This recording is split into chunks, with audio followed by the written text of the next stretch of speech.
연휴여서 이렇게 휴가 가신 분들이 많을 텐데 멋지게 휴가 보내고 오시고 비도 좀 많이 내려줬으면 좋겠네요. 그런 심보르면 안 돼요. 좋은 날씨 아래서 복되게 휴가 잘 보내고 돌아오시고 여러분들도 틈틈이 삶의 여유를 갖고 또 평안을 누리시기를 바라겠습니다. 아멘 해도 괜찮아요. 여러분 그 뭐 돈 드는 것도 아니고 뭐 커피값 나가는 것도 아닌데 네 아멘 해도 괜찮습니다. 자, 여러분은 예수님을 믿고 살아오시는 동안 감동을 주거나 또 삶의 자리를 박차고 일어나게 했던 그런 설교를 들은 일이 있을 것입니다. 여러분에게 그 설교를 한 분이 이미 고인이 되어 있을 수도 있고 아니면 먼 나라에 살고 있는 분일 수도 있을 것입니다. 현재 그런 분들이 여러분의 마음에 계속해서 도전을 주고 있다면 여러분들은 그분의 설교를 즐겨 들을 것입니다. 하지만 우리가 우리의 삶을 두고 깊이 돌아보면 내 인생을 변화시켰던 그런 설교는 몇 편이 안 될 수도 있습니다. 대부분의 설교들은 평소에 밥을 먹고 내 건강을 유지하듯이 영적 건강을 유지하는 차원에서 듣고 있겠죠. 여러분, 좋은 설교, 훌륭한 설교는 어떤 것일까요? 일반적으로 우리가 말한다면 내 중심에서 나에게 감동을 주고 나에게 도전을 주는 설교라고 할 것입니다. 그래서 좋은 설교는 항상 내 중심에서 내가 감동을 받고 있고 도전받고 있는가 하는 것을 생각하겠죠. 여러분, 성경에 기록된 설교에 대해서 어떻게 말씀을 할까요? 우리가 구약부터 창세기부터 요한계시록까지 읽어보면 그중에는 귀한 설교들이 담겨 있습니다. 그 설교들에 대해서 성경은 어떻게 말을 할까요? 이 설교는 굉장히 감동적이어서 이 설교는 설교 중에도 너무너무 은혜롭고 좋은 설교야. 오늘날 설교학자들이 말하는 그런 설교 흐름에는 잘 맞지 않을지라도 이 설교는 너무나 좋은 설교야. 이렇게 말해주는 수식어는 하나도 없습니다. 반드시 읽고 영혼이 변화되고 변화되어야 할 말씀으로 기록되어 있다는 걸 알게 되죠. 저와 여러분이 오늘 읽었던 이 본문은 상상할 수 없이 많은 사람들을 한 번에 회개시켰던 너무나 놀랍고 위대한 설교였습니다. 여러분은 그 설교의 핵심 내용을 다 읽으셨습니다. 그런데 여러분이 설교를 읽는 중에 여러분의 마음속에 막 감흥이 일어나고 와, 이 위대한 설교, 이 좋은 설교, 내 삶에 도전을 주고 내 가슴을 쿵덩쿵덩하게 내 가슴 속에 불을 붙이는 말씀이구나. 그렇게 생각하면서 읽으셨어요? 네. 아니죠. 솔직하게 얘기해 주세요. 아닐 거예요. 그냥 오늘 주어진 말씀이니까 우리가 같이 합독하겠습니다 해서 읽어냈을 것입니다. 근데 여러분 이 설교가 역사 이래로 가장 탁월하고 훌륭한 설교 가운데 하나였음은 누구도 부인할 길이 없을 것입니다. 그래서 우리가 읽은 이 설교 내용을 가지고 이 설교가 도대체 어떤 설교였기에 그 시대에 3천 명을 회개시키고 하나님께 돌아오게 했을까? 그것을 한번 보세요. 그런데 저와 여러분이 이 설교를 살필 때에 여러분 마음 안에 아무런 감동이 없을 수도 있어요. 아무런 감동이 없을 수도 있고 '그냥 이런 설교였구나.' 할 수도 있는데 어떤 설교가 생명을 불러일으키고 많은 사람들을 삶의 자리에서 박차고 일어나게 했는지 그 내용을 한번 잘 보도록 하겠습니다. 첫째는 이 설교의 첫 번째 베드로 사도가 선포한 것이 "예수 그리스도는 참 사람이시고 하나님이십니다." 하는 거였습니다. 하나님이 사람이 되신 예수님은 나사렛에서 자랐다고 기록되어 있죠. 그래서 예수 그리스도는 나사렛 예수라고 불려지게 되었습니다. 그가 30세쯤 되어서 공생의 사역을 시작했는데 그 사람들이 볼 때마다 저 사람은 나사렛 예수라고 하는 그런 별명을 붙이다시피 했었죠. 여러분이 아시겠지만 나사렛은 그 시대의 촌동네였고 변방이어서 우리 한국식으로 표현한다면 오랑캐의 침입이 잦아서 굉장히 좋지 않은 동네였습니다. 그곳에서 예수 그리스도가 자라나셨죠.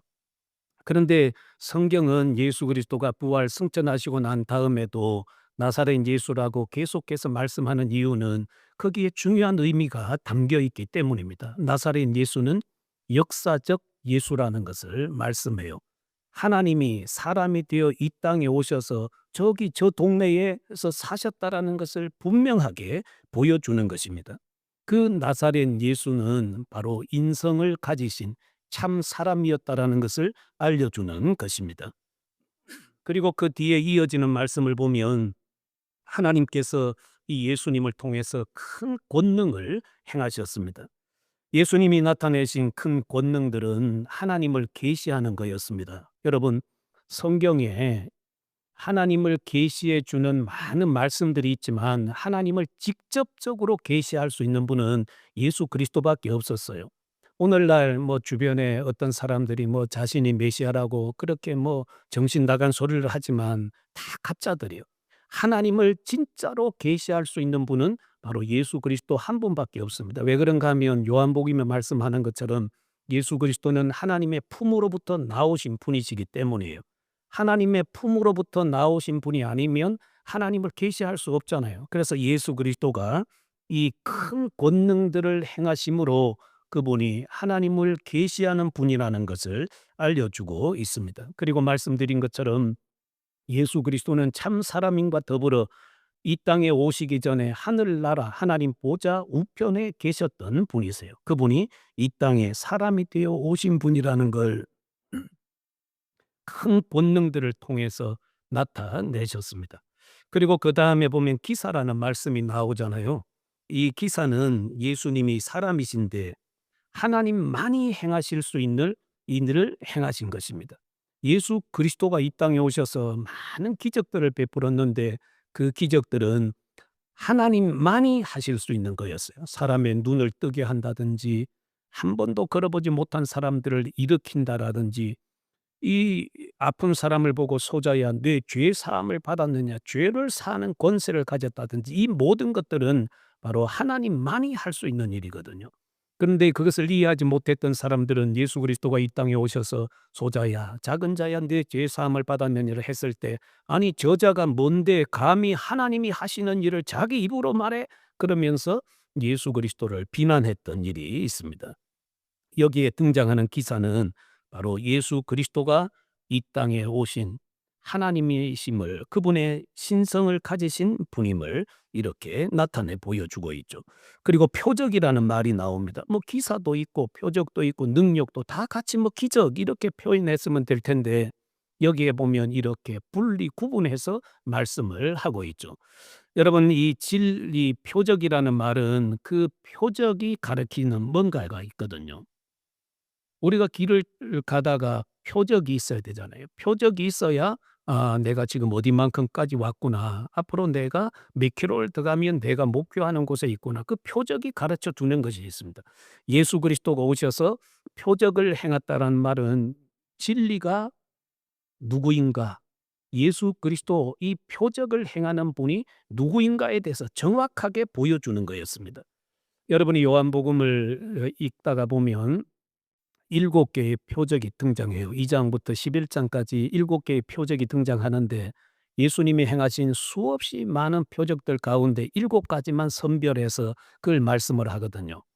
그런데 그 표적을 두고 한 번도 요한은 기적이라는 표현을 쓰지 않습니다. 왜 그런가 하면 그 표적은 반드시 표적을 설명해 주고 그 설명이 누구를 향하도록 했는가를 거기서 설명해 줘요. 그래서 거기에 나오는 표적들은 다 이 표적을 행하신 분이 하늘로부터 오셔서 구원을 이루실 구원자 되신 예수님이라는 걸 그 표적들이 알려줍니다. 그래서 이 표적들은 예수 그리스도가 누구이신가 하는 것을 깨닫게 하는 거였습니다. 베드로 사도는 많은 청중을 향해서 첫 번째 설교할 때 입을 열어서 그가 한 말이 예수 그리스도가 참 사람이시고 하나님이십니다. 그분의 권능을 행하여 하나님을 계시하시고 이 기사를 통해서 그분이 신성을 가지시고 이 표적을 통해서 진리가 자신이라는 것을 다 보여주셨습니다. 그분이 바로 이 땅에 오신 분이라는 걸 증언하고 있습니다. 그리고 두 번째는 예수 그리스도의 십자가의 죽음을 말씀했죠. 예수 그리스도가 고난받고 십자가에 죽으신 것은 우연한 사건이 아니라는 것입니다. 하나님의 계획 가운데 일어난 일이죠. 우리가 창세기 3장 15절 이하를 보면 하나님께서 인류가 타락했을 때 여자의 후손인 메시아를 보내주실 것을 말씀을 했습니다. 그런데 우리 하나님께서 자신이 창조한 인류가 부패하고 타락했을 때 그때 비로소 막 성자 예수님, 성령 하나님 같이 한자리에 모여서 우리가 이렇게 인류를 인간을 창조하고 계획하고 그들에게 이 에덴 동산을 맡겼는데 여기서 실패했어요. 그래서 우리가 빨리 구원 계획을 세웁시다. 그래서 응급 조치로 구원 계획이 나온 것이 아닙니다. 인류가 타락하기 이전에 그리스도가 오실 것이 작정되었고 성삼위 하나님이 이 구원 계획을 작정하셨으므로 성삼위 하나님이 이 일을 이루실 것을 미리 알고 계셨다라고 성경은 말씀하죠. 뿐만 아니라 그리스도가 받으실 고난도 이미 예언되었고 그 예언의 성취로 그리스도가 십자가를 지셨다라고 말씀을 했습니다. 베드로 사도는 유대인들이 예수님을 십자가에 못 박은 것에 대해서 이렇게 말씀을 했는데 너희가 법 없는 자들의 손을 빌려 못 박아 죽였도다. 너희가 법 없는 자들의 손을 빌려서 나사렛 예수를 십자가에 못 박아 죽였도다. 이 말을 했습니다. 여러분 여기에 법 없는 자들은 이방인들을 가리키죠. 유대인들은 빌라도를 압박해서 예수님을 십자가에 못 박았습니다. 그 식민지에 있었던 이스라엘은 스스로 사형을 집행할 능력이 없었죠. 그래서 그들은 이 예수를 죽여야 되겠는데 죽일 법은 없고 이 자를 죽일 수 있는 길이 뭔가? 바로 빌라도를 압박해서 정치적으로 그를 압박해서 이걸 죽이는 것입니다. 그래서 이 유대인들이 빌라도를 찾아가서 막 얘기하는 중에 예수 안 죽이면 당신은 그 가이사의 충신이 아닙니다. 그럼 고발하면 어때요? 끝장이잖아요. 자기 자리 내려놓고 그 자리 놓고 내려와야 되는데 뭐 이 정치적으로 압박하니까 어쩔 수가 없었어요. 그러니까 너희들 뜻대로 하라 하고 예수를 내어주었습니다. 유대인들은 이렇게 빌라도를 압박해서 예수님을 십자가에 못 박았죠. 이로 인해서 예수님은 이방인들의 손에 의해 십자가에 못 박히셨습니다. 그러나 실제로는 유대인들이 예수님을 십자가에 못 박은 것이죠. 그런데 우리가 여기에 있는 말씀을 보면 하나님의 구원 계획이 신비롭고 놀랍게 펼쳐지고 있는 것을 볼 수가 있습니다. 하나님이 십자가를 계획하시고 이 십자가를 통해서 죄인을 구원하시려는 것은 너무나 은밀한 지혜여서 이 세상에 그 어떤 지혜자도 알 수 없었던 것이라고 말씀을 하죠. 고린도전서 2장 7절 8절에 오직 은밀한 가운데 있는 하나님의 지혜를 말하는 것으로서 곧 감추어졌던 것인데 하나님이 우리의 영광을 위하여 만세전에 미리 정하신 것이라. 이 지혜는 이 세대의 통치자들이 한 사람도 알지 못하였나니 만일 알았더라면 영광의 주를 십자가에 못 박지 아니하였으리라. 이 세상에 그 어떤 지혜자도 통치자도 하나님이 내신 구원의 이 지혜를 알지 못했다라는 거예요. 우리 하나님께서는 죄인을 구원하시기 위해서 하나님의 아들이신 예수가 십자가를 지는 이 구원 계획을 설정하셨는데 사람들은 그것을 전혀 알지 못했다라는 것입니다. 제가 읽어드린 말씀대로 만일 사람들이 하나님의 은밀한 지혜를 알았다면 영광의 주를 십자가에 못 박지 않았을 거라는 거예요. 어떻게 그 영광의 주를 아는데 그분을 십자가에 못 박을 수가 있습니까? 하나님의 구원의 지혜와 이 계획은 인간이 전혀 알 수 없는 방법이었죠. 하나님께서 전혀 상상할 수 없는 방식으로 구원을 이루신 것입니다. 여러분 전도도 그렇거든요. 사도 바울이 고린도 교회에 이 말씀을 했을 때 그 교회 안에는 좀 지혜롭다고 하는 사람들도 있었겠죠. 헬라 철학에 물든 사람들도 있었을 거예요. 그러니까 이런 철학에 물든 사람들이 생각할 때에 한 사람이 하늘로부터 이 땅에 사람이 되어 와서 그가 모든 죄인들의 죄를 짊어지고 십자가에 죽는데 그가 흘린 보혈이 바로 죄를 사한 거야. 그 사람을 믿으면 구원을 받아. 여러분 철학에서 어떤 이렇게 철학자들이 말하는 것처럼 이런 어리석은 지혜가 어디 있냐라는 거예요. 어떻게 한 사람이 십자가에 죽고 피 흘렸다고 그걸 믿는다고 죄 사함 받고 구원받고 천국 가냐라는 거. 그거 어리석다라는 거. 그러니까 세상 사람들은 이런 걸 다 어리석다고 말하는데 하나님은 이 상상할 수 없는 방식으로 구원을 이루셨습니다. 그리고 전도도 마찬가지거든요. 여러분이 나가서 복음을 전할 때 전도할 때 사람들이 잘 안 믿잖아요. 왜? 이게 너무 어리석은 방식이에요. 당신이 내가 전하는 복음이신 예수 그리스도를 구주로 믿으며 구원을 받아요. 당신이 지금까지 지었던 과거의 죄도 현재의 죄도 미래의 죄도 다 용서받고 하나님 나라에 들어가는 복을 받게 돼요. 그리고 예수 그리스도를 구주로 영접하고 난 다음엔 당신의 인생이 달라질 거예요. 그렇게 여러분이 복음을 전한다고 해보세요. 그 복음을 듣고 있는 사람이 무슨 그런 너무 맹랑한 소리 하냐. 어떻게 뭔가 인간이 좀 보답도 하고 뭔가 공로도 좀 쌓고 뭔가 선한 일도 하고 그래야 뭐 거기에 합당한 뭐가 임하지. 아무것도 한 것이 없는데 뭐 떨렁 십자가에 못 박혀 죽으신 예수가 내 죄를 다 사하고 그분이 구원자라고 그걸 믿으라고 그렇게 어리석은 게 어디 있냐. 그런데 성경은 놀랍게도 하나님께서 사람을 구원하실 때 이 전도의 방법을 통해서 구원하시기로 하셨습니다. 그게 사람들이 미련하대요. 지혜가 없는 일이래요. 그러나 하나님께서는 인간의 지혜를 의지하지 않거든요. 인간의 지혜를 다 꺾으세요. 지혜를 꺾고 하나님의 구원의 방식을 영접하고 받아들이는 자만이 구원을 받게 됩니다.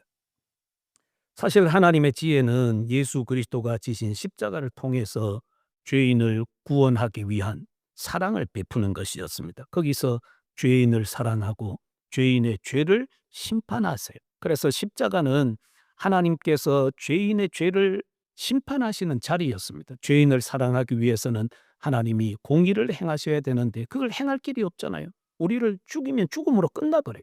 그래서 하나님께서 이 땅에 의로우신 예수 그리스도를 보내 그를 십자가에 다시고 내 죄를 그에게 다 전가시키시고 그를 통해서 나의 죄를 다 처리하신 것입니다. 그래서 예수 그리스도의 십자가는 죄인의 죄를 벌하는 장소이고 죄인에게 하나님의 최고의 사랑을 베푸는 자리였습니다.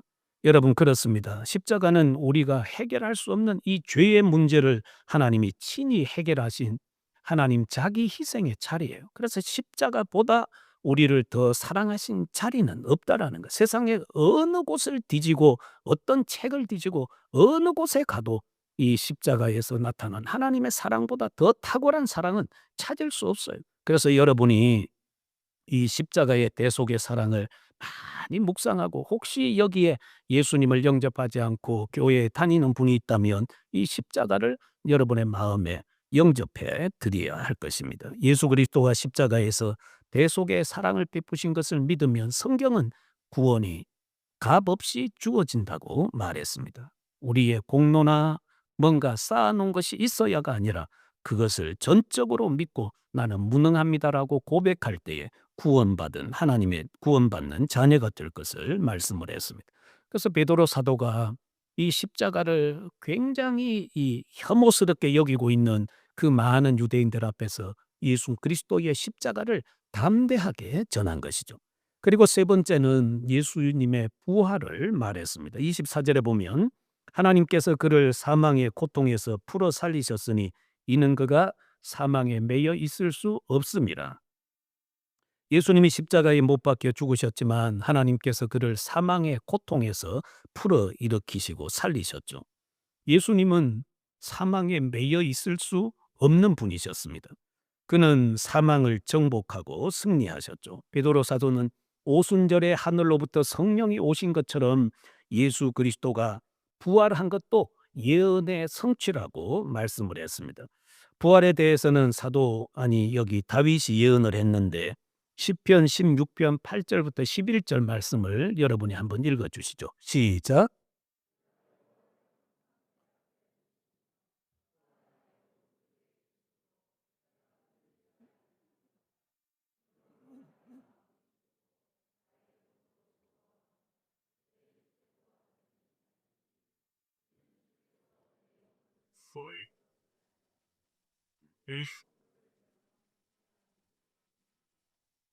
Kiss City.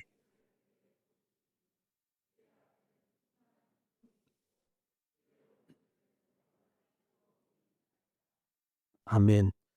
여기 다윗의 고백은 다윗 자신을 두고 말씀한 것이 아니죠. 그는 30절에 있는 말씀처럼 선지자였습니다. 그가 그리스도의 부활을 예언한 것이죠. 25절에 보면 다윗이 그를 가리켜 말씀했는데 그가 바로 예수 그리스도라고 했습니다. 그래서 여러분 다시 한번 성경을 읽는데 그 가로 안의 것은 읽지 말고 여기서 내가 하는 이 단어가 누구를 가리키는가를 쭉 생각하면서 한번 읽어보시면 되겠습니다. 다시 한번 읽어주세요. 자, 거기 25절부터 말씀을 같이 읽습니다. 시작. 내가 항상 내 앞에 계신 주를 배웠으며 나로 요동하지 않게 하기 위하여 그가 내 우편에 계신. 그러므로 내 혀도 즐거워하였으며 육체도 희망에 거하리니 이는 내 오늘 문부에 버리지 아니하시며 주의 거룩한 자로 썩음을 당하지 않게 하실 것이미로다. 이거 앞에는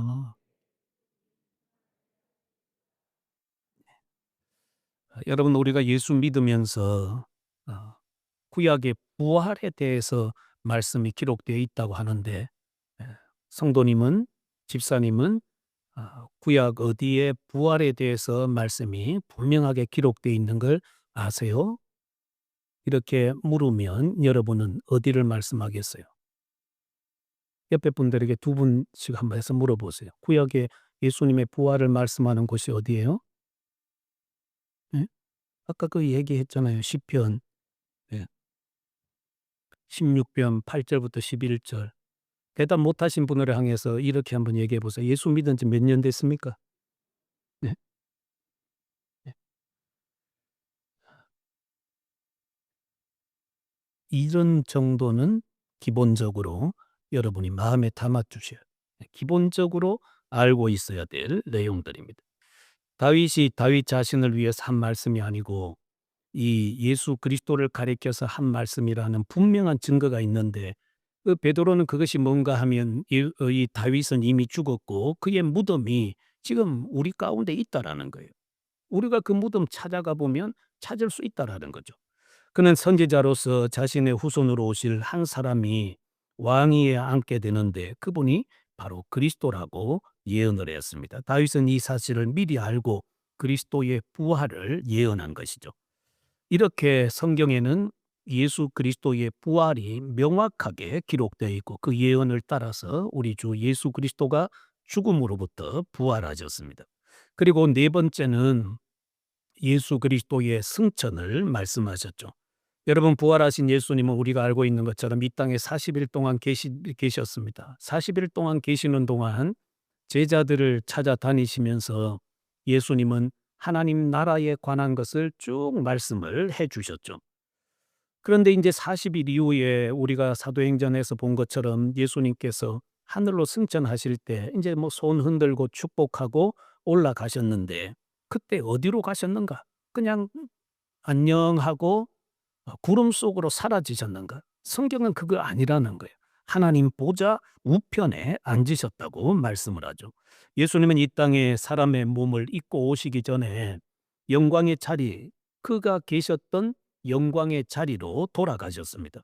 주님은 하나님 보좌 우편에서 지금도 이 세상을 다스리고 계시죠. 사도 베드로는 예수님의 승천에 대해서 다윗이 기록한 시편 110편 말씀을 적용을 했습니다. 지금부터 제가 드리는 말씀은 조금 여러분이 생소할 수도 있고 여러 번 들은 분들은 이해하기 수월하겠지만 꼭 이걸 기억하세요. 아니 초대교회 성도들은 이 정도는 다 듣고 이해했다라는 거예요. 그런데 오늘날 우리가 이와 같은 부분에 대해서 이해를 잘 못한다면 이단들이 찾아와서 여러분 몇 가지 말로 여러분의 신앙을 유혹하면 넘어갈 수 있어요. 잘 들으시고 그런 내용이었구나 하는 것을 이해하시면 되겠습니다. 베드로 사도는 예수님의 승천에 대해서 다윗이 기록한 시편 110편을 여기 34절 35절에 가져왔어요. 제가 읽겠습니다. 다윗은 하늘에 올라가지 못하였으나 친히 말하여 이르되 주께서 내 주에게 말씀하시기를 내가 네 원수로 네 발등상이 되게 하기까지 너는 내 우편에 앉아 있으라 하셨도다 하였으니. 그리고 사도 바울도 고린도전서 15장 25절에서 그가 모든 원수를 그 발 아래에 둘 때까지 반드시 왕노릇 하시리니. 여기 발등상이나 발 아래는 이 승천하신 주님이 모든 권세, 모든 땅 위에 있는 것들을 다 자신의 발 아래 복종시켰다는 뜻입니다. 이걸 신학적으로도 가장 잘 표현해 주는 구절이 빌립보서 2장 9절부터 11절에 나타나는데, 이 바울이 신학적으로 아주 집대성해서 요약해 놓은 아주 중요한 구절이 바로 여기에 있습니다. 그 앞뒤에 있죠. 앞에 말씀은 여러분이 읽어보시고, 빌립보서 2장 9절부터 11절에 이름으로 하나님이 그를 지극히 높여 모든 이름 위에 뛰어난 이름을 주사 하늘에 있는 자들과 땅에 있는 자들과 땅 아래에 있는 자들로 모든 무릎을 예수의 이름에 꿇게 하시고 모든 입으로 예수 그리스도를 주라 시인하여 하나님 아버지께 영광을 돌리게 하셨느니라. 여러분, 이와 같이 우리 주님이 승천하셔서 하나님 보좌 우편에서 온 우주 만물과 이 세상의 권세, 통치자들 다 다스리고 계세요. 자, 그렇다면 속죄 사역을 완성하시고 하나님 앞에 나타나신 주님이 무슨 일을 하셨는가 하는 거예요. 예수님께서 지상에 40일 계시다가 승천하셔서 하나님 보좌 우편에 나타나셔서 무슨 일을 하셨는가? 하나님으로부터 선물을 받아서 오순절에 성령을 보내주신 것입니다. 그래서 이 구속사적 이 관점에서 볼 때에 성령이 이 땅에 오셔서 성도들 안에 내주하시게 된 것은 예수 그리스도가 구속을 완성하시고 하나님 보좌 우편으로 가셔서 하나님으로부터 선물을 받아 이 땅에 교회에게 보내주신 거예요. 그러니까 예수 그리스도가 하나님 보좌 우편에 가서 분명하게 앉으시고 온 세상을 통치하시는 주라는 그 증거가 뭔가 하면 하나님으로부터 선물을 받아 우리에게 성령을 보내주신 것입니다. 마가의 다락방의 오순절에 성령의 임하심이 바로 성취된 것이죠. 그것을 성취하신 것입니다. 요한복음 15장 26절에 내가 아버지께로부터 너희에게 보낼 보혜사 곧 아버지께로부터 나오시는 진리의 성령이 오실 때에 그가 나를 증언하실 것이요. 16장 7절에 그러나 내가 너희에게 실상을 말하노니 내가 떠나가는 것이 너희에게 유익이라. 내가 떠나가지 아니하면 보혜사가 너희에게로 오시지 아니할 것이요. 가면 내가 그를 너희에게로 보내리니. 시편 68편 18절에 주께서 높은 곳으로 오르시며 사로잡은 자들을 취하시고 선물들을 사람들에게서 받으시며 반역자들로부터도 받으시니 여호와 하나님이 그들과 함께 계시기 때문이로다. 이 시편 68편 18절에 다윗이 하나님의 승리를 묘사했는데, 여러분 이 그림을 하나 그려보십시오. 당시에 한 나라의 왕이 이웃나라와 전쟁을 해서 그 나라들을 모조리 물리치고 왕이 전쟁 포로를 많이 이끌고 옵니다. 그리고 그가 정복한 나라로부터 이 전리품이라고 하는 많은 선물을 받아서 가지고 돌아오죠. 그 그림을 한번 상상해 보십시오. 이렇게 전쟁에서 승리한 왕은 그것으로 끝나는 것이 아니고 그 나라들을 이제 정복하고 난 다음에 앞으로는 내게 조공을 바치라고 하겠죠. 그 전쟁에서 승리한 왕이 많은 전리품과 선물을 갖게 되는 것이죠. 이러한 것을 근거로 하나님께서 큰 승리를 거두시고 선물을 받으시는 것을 여기에 묘사하고 있습니다. 하나님께서 사람들과 반역자들에게서 선물을 받으시는 것을 강조하죠. 전리품을 많이 받은 것이죠.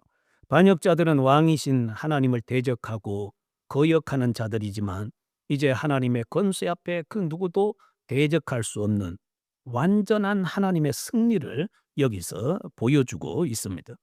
근데 여기에 이제 나타난 이 말씀을 사도 바울이 에베소서 4장 8절에서 그 당시의 성도들에게 이 말씀을 하세요.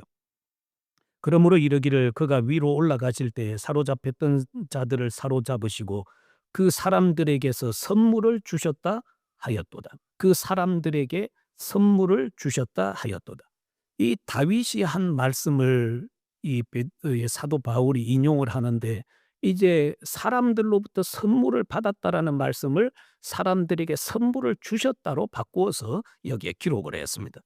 이 말씀을 부활하시고 승천하신 예수 그리스도께 적용을 하는데 주님이 자신을 대적하는 모든 대적자들을 무너뜨리고 승리하셨습니다. 우리 주님은 특히 죄와 사망과 사탄의 모든 권세로부터 자유케 되시고 그 권세를 결박하셨죠. 무력화시키셨습니다.